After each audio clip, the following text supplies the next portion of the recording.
A very good morning to all. कैसे हैं आप लोग? आई होप कि यू आर डूइंग वेल।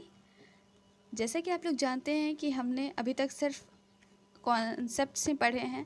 ये मेरा पहला वीडियो होगा जिसमें हम लोग अपने क्वेश्चन को देख लेंगे, क्योंकि जब तक हमें ये नहीं समझ आएगा कि किस टाइप का हमारा क्वेश्चन आने वाला है, तब तक कॉन्सेप्ट्स किस तरीके से हम लोगों को मेमोराइज़ करना है, पढ़ना है, समझना है, वो क्लियर नहीं हो पाएगा। तो इसलिए चूँकि हमारा न्यूट्रिएंट्स टॉपिक का सारा कॉन्सेप्ट्स क्लियर हो चुका है, मैंने सारे वीडियोस अपलोड कर दिए न्यूट्रिएंट्स के, तो इसलिए आज के इस सीरीज़ में मैं आप लोगों को क्वेश्चन कराऊंगी, क्वेश्चन बेस्ड ऑन न्यूट्रिएंट्स, क्योंकि न्यूट्रिएंट्स चैप्टर हमारा पूरी तरीके से कवर हो चुका है, कंप्लीट हो चुका है। तो आइए देख लेते हैं हम लोग कि किस तरीके का क्वेश्चंस हमारा इस पर्टिकुलर टॉपिक से बनेगा। स्टार्ट करते हैं हम अपने पहले क्वेश्चन से, that is if a person lives exclusively on a diet of milk, eggs and bread, he is likely to suffer from. Question कहता है कि अगर कोई पर्सन पूरी तरीके से डाइट पे रहता है और वो सिर्फ मिल्क, एग्स और ब्रेड कंज्यूम करता है, तो उसको कौन सी बीमारी होने के चांसेस हैं। तो as I have already mention कि हम लोगों ने सारे डिजीज़ के बारे में पढ़ा, that is scurvy, night blindness, rickets क्या होते हैं, ये इसके सिम्टम्स क्या होते हैं, सबके बारे में। तो यहाँ पे सिर्फ हम लोग पॉइंट टू पॉइंट आंसर्स करेंगे और क्वेश्चंस पढ़ेंगे। अगर आपको डिटेल्ड एक्सप्लेनेशन चाहिए तो वीडियोस ऑलरेडी प्रेजेंट है मेरे चैनल पे, you can go and check it out. तो पहला क्वेश्चन का हमारा आंसर होगा स्कर्वी। ठीक है, बढ़ते हैं नेक्स्ट क्वेश्चन की ओर। नेक्स्ट क्वेश्चन है हमारा, pepsin is an example of. Pepsin हमारा किसका एग्जाम्पल है? Hormone, enzyme, nutrient, vitamin. तो पेप्सिन हमारा एक एंजाइम है। Next question, that is scurvy is a disease caused bye. Scurvy disease किस वजह से होती है? Presence of RH antigen in blood, deficiency of vitamin E, virus, deficiency of ascorbic acid और विटामिन सी। तो स्कर्वी के बारे में मैंने डिटेल में बताया है विटामिन के लेक्चर्स में। तो यहाँ पे हम लोग सिर्फ क्वेश्चन ही करेंगे, आगे बढ़ेंगे। Next question is trypsin converts. Trypsin का काम क्या होता है? ये किस चीज़ को कन्वर्ट करता है? फैट्स को into fatty acid, starch into and glycogen into maltose, proteins into peptones, sucrose into glucose and fructose. तो इसका आंसर हमारा क्या हो जाएगा? ट्रिप्सिन हमारा काम करता है प्रोटीन्स को पेप्टोन्स में बदलने का। Next question, vitamins are. Vitamins किसको बोलते हैं? Inorganic substance and cannot be synthesized by animals, inorganic substance and can be synthesized by animals, organic substance which cannot mostly be synthesized by animals, organic substance which can mostly be synthesized by animals। मतलब vitamins क्या होता है? तो vitamins हमारा होता है वैसे organic substances जो कि cannot mostly be synthesized by animals, जिसको एनिमल के द्वारा सिंथेसाइज नहीं किया जा सकता है। आई होप कि आपको क्लियर होगा। Next question, deficiency of vitamin A causes. Vitamin A की कमी से कौन सी बीमारी होने के चांसेस हैं? तो एज वी ऑल नो इसका आंसर है हमारा नाइट ब्लाइंडनेस। ठीक है, next question, vitamin necessary for blood clotting is. Blood clotting क्या होता है? तो जब भी हमारा कुछ कट हो जाता है उस वक्त हमारा ब्लड को क्लॉट होना, उसका जमना बहुत ज़रूरी है, अदरवाइज़ हमारा एक्सेसिव ब्लड लॉस हो जाएगा। तो इस ब्लड क्लॉटिंग के लिए कौन सी विटामिन रिस्पॉन्सिबल है? तो डैट इज़ हमारा विटामिन के। नेक्स्ट क्वेश्चन, विटामिन के इज़ रिक्वायर्ड फॉर। विटामिन के हमारे बॉडी में क्यों रिक्वायर्ड है, उसका क्या यूज़फुल है हमारे बॉडी के लिए? Number 1 option, regulation of phosphorus and calcium metabolism, respiration, carbohydrate metabolism, synthesis of prothrombin in liver required for blood clotting. अभी जस्ट हम लोग इसके पहले वाले क्वेश्चन में देखें हैं विटामिन के हम लोग यूज़ करते हैं, रिक्वायर्ड है हमारे लिए ब्लड क्लॉटिंग के लिए। तो इसका आंसर हमारा डी हो जाएगा। Next question, man needs carbohydrates as a source of energy and gets these from. जो भी मैन का जो रिक्वायरमेंट है कार्बोहाइड्रेट्स का, किस लिए? As a source of energy, लेकिन वो उनको मिलता कहाँ से है? तो हम लोग सब जानते हैं कि उनको वो स्टार्च के फॉर्म में उनके बॉडी में कलेक्ट होता है और वो वहाँ से वो यूटिलाइज करते हैं। Next question, To keep people healthy, strong, energetic and long lived, it is necessary to provide them. कोई भी आदमी को हेल्दी रहने के लिए, स्ट्रांग रहने के लिए, एनर्जेटिक रहने के लिए, लॉन्ग लिव करने के लिए उनको क्या देने की ज़रूरत है? तो उनको ज़रूरत है बैलेंस्ड डाइट की. Next question, whether a nation can produce sportsmen who could successfully compete in Olympics is decided by their. कोई भी नेशन में स्पोर्ट्समैन हो जो कि ओलंपिक्स में सक्सेसफुली compete कर सके, उसके लिए क्या ज़रूरत है? उनके बॉडी का साइज़, उनका लॉन्ग लाइफ, उनका हेल्थ या सही अमाउंट ऑफ फूड टेकन. तो सबसे ज़्यादा इम्पॉर्टेंट है उनका हेल्थ. उनका हेल्थ कैसा है उसी के बेसिस पे डिपेंड करेगा कि वो आगे क्या परफॉर्म करेंगे, किस तरीके से वो compete करने में एबल है. Next question, which of these is the best source of vitamin A? Vitamin A के लिए हमारे पास बेस्ट सोर्स क्या है? Apple, carrot, honey, peanuts. तो the answer would be carrot. Next, which one of these are most essential for body growth and formation of new cells? किसी भी organisms के बॉडी के लिए सबसे ज़्यादा ज़रूरी उसके ग्रोथ के लिए और उसके न्यू सेल्स के फॉर्मेशन के लिए क्या है? फैट्स है, शुगर्स है, प्रोटीन्स है, विटामिन्स है या हार्मोन्स है? तो सबसे ज़्यादा ज़रूरी है हमारे लिए प्रोटीन्स ग्रोथ के लिए. Next question, the most common concentrated source of proteins for vegetarians in our country is. मतलब कोई भी बंदा अगर वेजिटेरियन है तो उसके लिए सोर्स ऑफ प्रोटीन का सबसे अच्छा स्रोत क्या है? The options are potatoes, meat, eggs, pulses. The answer would be pulses. Next, what is starch? Starch क्या है? कार्बोहाइड्रेट है, प्रोटीन है, एंजाइम है या फैट है? तो हम लोग सब जानते हैं कि कार्बोहाइड्रेट का एक फॉर्म है स्टार्च हमारा. Next, casein is milk. Sorry, यहाँ पे कैसीन इन मिल्क होगा. ये जो मिल्क में हमारा कैसीन होता है वो क्या है? बैक्टीरियम है, शुगर है, प्रोटीन है या फैट है? तो कैसीन हमारा क्या होता है? तो ये हमारा एक मिल्क प्रोटीन होता है. नेक्स्ट, माइक्रोन्यूट्रिएंट्स क्या होते हैं? माइक्रोन्यूट्रिएंट्स, मैक्रोन्यूट्रिएंट्स हम लोग डिस्कस कर चुके हैं वीडियोस में, आप चेक इट आउट कर सकते हैं. अब यहाँ पे हम लोगों को इसका डेफिनेशन बताना है. जिस तरीके से हम लोगों ने पढ़ा है उसको किस तरीके से यूटिलाइज हो रहा है आप देख सकते हैं. तो माइक्रोन्यूट्रिएंट्स हमारा क्या है? Are less important in nutrition than macronutrients. मतलब माइक्रोन्यूट्रिएंट्स से ये कम इम्पॉर्टेंट है. Are as important in nutrition as macronutrients. जितना हमारे लिए मैक्रोन्यूट्रिएंट्स इंपॉर्टेंट है उतना ही हमारे लिए माइक्रोन्यूट्रिएंट्स भी ज़रूरी है. तो यही हमारा सही आंसर हो जाएगा. Sucrose is found in. Sucrose किस में प्रेजेंट होता है? तो सुक्रोज हमारा प्रेजेंट होता है शुगर केन में. विच one of this carbohydrates is a monosaccharide? Monosaccharides, polysaccharides क्या होते हैं ये सब के बारे में मैंने आपको बताया है.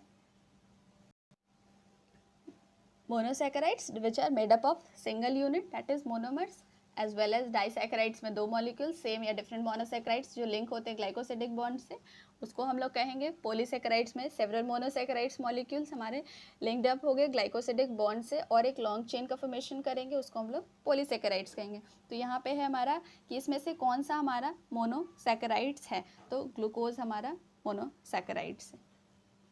Number of essential amino acids in man is. कितने नंबर ऑफ अमाइनो एसिड्स को इसेंशियल अमाइनो एसिड्स के कैटेगरी में रखा गया है? तो डैट इज हमारा 10. Next question is beriberi is cause due to deficiency of vitamin. Beriberi एक बीमारी है जो कि कौन से विटामिन की वजह से कमी से हमारे अंदर होता है? तो the answer would be C, vitamin B1. Next question, which should not be eaten too much during hot months. मतलब गर्मी के महीनों में कौन सी चीज़ें हैं जिनको हमें कम कंज्यूम करना चाहिए? That is vitamins, fats, mineral salts, protein. तो the answer would be fats. To get ample supply of carbohydrates one should eat. अगर किसी को अच्छी मात्रा में कार्बोहाइड्रेट्स की आवश्यकता है तो उसको क्या खाना चाहिए? Meat, grams, carrots, rice. मैंने सारे डिटेल कर दिया इसलिए मैं यहाँ पे आपको एक्सप्लेनेशन नहीं दे रही हूँ. आप वीडियोस रेफ़र कर सकते हैं क्योंकि इस वीडियो में सिर्फ क्वेश्चंस है और वीडियो को ज़्यादा लेंदी नहीं करना चाहती मैं. नेक्स्ट क्वेश्चन की आगे की ओर बढ़ेंगे हम. Question number 24. Prolong deficiency of vitamin B1 in human diet में लीड टू, अगर काफ़ी लंबे समय से विटामिन B1 की कमी चल रही है किसी भी ह्यूमन डाइट में, तो उससे उसको किस टाइप का बीमारी हो सकता है? तो the answer would be beriberi. Question number 25, one of the richest source of vitamin B1 is, vitamin B1 का एक रिचेस्ट सोर्स हमारा क्या है? तो the answer would be whole wheat bread. Next question, amino acids not synthesised in body are called, वैसे amino acids को क्या कहेंगे जो कि हमारे बॉडी के अंदर सिंथेसाइज नहीं होते, तो उनको हम लोग कहेंगे essential amino acids. Milk, eggs and meat are good sources of, milk, eggs और मीट हमारा गुड सोर्स है किसका? प्रोटीन का, फैट का, विटामिन और कार्बोहाइड्रेट्स, तो the answer would be proteins. Next question, question number 28, a man is said to be starving when, किसी भी आदमी को स्टार्विंग या फिर भूखा रहना कब कहेंगे? फूड मीट्स एनर्जी लॉस, जब हमारा भोजन एनर्जी जितना लॉस हो रहा है उतना मिट जा रहा है उसका। Food is not meeting energy loss, वैसे खाने वाले जिनका एनर्जी लॉस नहीं मीट हो पा रहा है। He begins storing reserve food, जब वो अपना भोजन को as a reserve food store करना शुरू कर देगा।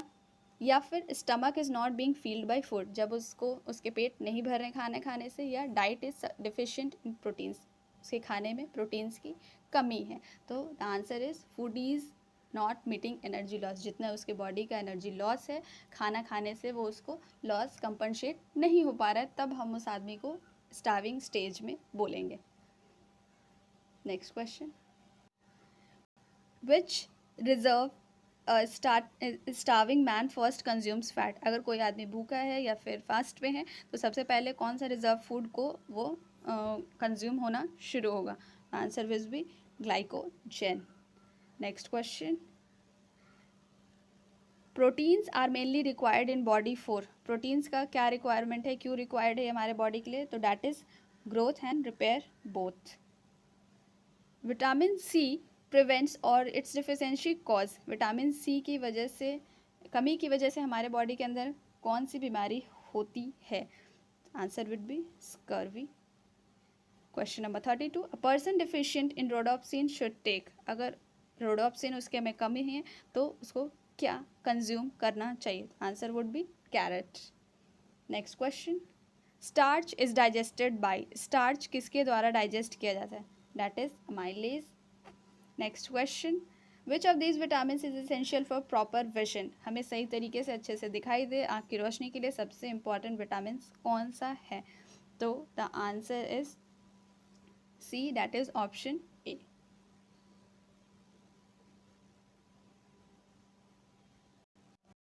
Milk protein is, that is casein. Next question, most important property of water for which it is needed in the body is, water का कौन सा ऐसा क्वालिटी है, कौन सा ऐसा प्रॉपर्टी है जिसके लिए वो हमारे बॉडी में सबसे ज़्यादा नीडेड है? तो the answer is it is a universal solvent. A person with bleeding gums should daily take, अगर किसी भी पर्सन को ब्लीडिंग गम्स की शिकायत है तो उसे डेली क्या लेना चाहिए? डैट इज़ उसे साइट्रस फूड लेना चाहिए, साइट्रिक फूड लेना चाहिए, that is lemons. Question number 38, during prolong starvation body derives nutrition from storage of, अगर काफ़ी लंबे समय से हम भूखे हैं तो हमारा जो बॉडी है वो न्यूट्रिशन कहाँ से लेगा, स्टोरेज उसका कहाँ होगा? तो the answer would B subcutaneous fat and pancreas, जो भी हमारे बॉडी में फैट डिपॉजिट है वहाँ से वो न्यूट्रिशन लेना शुरू करेगा। Next question, that is mammals may drink water and also get it from, mammals पानी पी सकता है और भी उसको पानी कहाँ से मिल सकता है? तो the answer is oxidation of glucose. Thiamine is alternative name for vitamin, किस विटामिन का थाइमीन भी अल्टरनेटिव नेम है? That is vitamin B1। Fats are richly found in, fat सबसे ज़्यादा कहाँ प्रेजेंट होता है? तो वो हमारे एडिपोज टिश्यूज़ में प्रेजेंट होता है। Vitamin D is also called, vitamin D को और किस नाम से जानते हैं? तो उसे हम लोग कैल्सीफेरॉल के नाम से जानते हैं। Next question, which of these is a polysaccharide, polysaccharide इनमें से हमारा कौन सा है? Glucose, maltose, glycogen, sucrose. तो as we all know, glycogen is a polysaccharide. It is made up of multiple monosaccharides molecules which are linked up by glycosidic bonds. Next question. A patient advised to take citrus fruits is suffering from. अगर किसी patient को advice किया जाता है कि you should take citrus fruits, तो it means कि उस पेशेंट, वो जो पेशेंट है हमारा, वो सफ़र कर रहा है स्कर्वी डिजीज़ से. Night blindness is caused by deficiency of. Night blindness कौन सी चीज़ की, कौन से विटामिन की कमी की वजह से होता है? तो इसका आंसर हमारा हो जाएगा C, that is vitamin A की वजह से. Next question. Essential amino acids are those which are. Essential amino acids हम लोग किसको कहेंगे? तो वैसे अमाइनो एसिड्स जिसको कि हम लोग अपने फूड से टेक करते हैं, that is known as essential amino acids. Next question. Question number 47. Vitamin which promotes wound healing is. वैसे विटामिन जिससे कि हमारे जितने भी वुंड्स है वो आसानी से भरने लगते हैं, वो कौन सा विटामिन है हमारा? तो answer would be B, that is vitamin C. Question number 48. That is role of vitamin C is to help is. Vitamin C का हमारे बॉडी में वो किस चीज़ में हमारी हेल्प करता है? तो the answer is wound healing. अभी अभी हम लोगों ने देखा, ठीक है. Question number 49. Vitamin C is. Vitamin C को हम लोग क्या नाम से जानते हैं? That is vitamin C is known as ascorbic acid. Question number 50. Our food mostly contains. हमारे भोजन में ज़्यादातर क्या होता है? तो हमारे भोजन में ज़्यादातर होता है हमारा carbohydrates. Question number 51. Rickets is caused by deficiency of vitamin. कौन सी विटामिन की कमी की वजह से हमें रिकेट्स नामक बीमारी होने के चांसेस है? तो that is option A, vitamin D की डिफिशियंसी से रिकेट्स होता है. Next question. Ascorbic acid is richly found इन. मतलब स्कॉर्बिक एसिड कौन सी ऐसी इन चारों में से चीज़ है जिसमें से सबसे ज़्यादा अमाउंट में प्रेजेंट होता है? डैट इज मैंगो, पोटैटो, बनाना और लेमन. तो जैसा कि मैंने आप लोगों को पहले ही बताया कि सिट्रस फ्रूट्स में that is answer would be lemon. Next question. That is ability to reproduce declines due to deficiency of vitamin. Reproduction का एबिलिटी जो है वो डिक्लाइन हो जाता है कौन से विटामिन की कमी से? तो that is option is D is correct, that is vitamin E की कमी से. Next question. Question number 54. Deficiency of vitamin D causes. Vitamin D की कमी से कौन सी बीमारी हमारा हो सकता है? That is option C, rickets. Question number 55. Proteins after complete hydrolysis yield. Proteins अगर कंप्लीटली हाइड्रोलाइज्ड हो जाता है तो वो क्या इल्ट करेगा, क्या उसका प्रोडक्ट्स निकलेगा? तो डैट इज अमाइनो एसिड्स. मैंने पहले ही बताया कि अमाइनो एसिड्स उसके बेसिक यूनिट्स हैं, कंबाइंड होकर के हमारे प्रोटीन्स बनते हैं. बढ़ेंगे आगे नेक्स्ट क्वेश्चन की तरफ. Question number 56. In whose milk percentage of lactose is higher. मतलब मिल्क, किसके मिल्क में लैक्टोज का परसेंटेज सबसे ज़्यादा होता है? तो नो डाउट ह्यूमन मदर में. Question number 57. Which pairing is not correct. यहाँ पे आप ये डैट इज नहीं, एस कर लीजिएगा. इज या डैट इज नॉट करेक्ट, ठीक है. तो यहाँ पे हमारा आंसर हो जाएगा C, that is vitamin K sterility. आगे बढ़ेंगे क्वेश्चन नंबर 58 की तरफ. That is amount of fat increases in the body due to excess intake of. Fat का इंक्रीज होना हमारे बॉडी में कौन सी चीज़ अगर हम लोग ज़्यादा इनटेक लेते हैं उसके वजह से होता है? तो answer would be option C, that is carbohydrates. Next question. A person will suffer from beriberi, rickets and scurvy if he is not consuming adequate amounts of vitamins. कौन कौन सी vitamins की deficiency से ये सारे particular disease होते हैं? That is beriberi, rickets और scurvy. तो हमारा आंसर हो जाएगा option B, that is B1, D and C. Next question. Calcium deficiency in body occurs in absence of vitamin. Calcium deficiency कौन सी विटामिन की एब्सेंस में हमारे बॉडी में होता है? तो the option is A, that is vitamin D. Next question. If skin wounds are not healing, diet must contain. अगर हमारे वुंड्स जल्दी नहीं रिकवर कर पा रहे हैं, तो हमारे डाइट में किस चीज़ की कमी है या क्या हमारे डाइट में होनी चाहिए. The option is option number D, that is vitamin C. Next question, disease caused by protein deficiency is. Protein की डिफिशियंसी से कौन सी बीमारी होती है? Option is kwashiorkor. फाइन. तो ये थे हमारे कुछ इंपॉर्टेंट 62 क्वेश्चंस. आई थिंक मैंने जितने भी मोस्ट इंपॉर्टेंट क्वेश्चंस थे न्यूट्रिएंट्स चैप्टर के वो सब इसमें इकट्ठे डालने की कोशिश की है, सो डैट आपको और भी जगह बार बार सर्च करने की ज़रूरत ना पड़े. और इसमें ज़्यादा एक्सप्लेनेशन नहीं है. रीज़न मैंने उसका आपको ऑलरेडी बता दिया है कि सारे न्यूट्रिएंट्स के इंडिविजुअल टॉपिक्स के वीडियोस अपलोडेड है मेरे वेबसाइट पे, मेरे यूट्यूब चैनल पे. आप वहाँ से चेकअप कर सकते हैं ब्रीफली जानने के लिए. आज के लिए बस इतना ही. इसी तरीके से मैं आपके लिए और भी क्वेश्चन सीरीज़ लाते रहूँगी, जिससे आपको कॉन्सेप्ट्स के साथ साथ आपके क्वेश्चंस भी प्रिपेयर्ड होते जाएं. इससे आपको आसानी हो कि किस तरीके से हमें पढ़ना है और किस तरीके से ये क्वेश्चन के फॉर्मेट में हमसे पूछा जाएगा. Okay then, fine. Thank you. Have a nice day.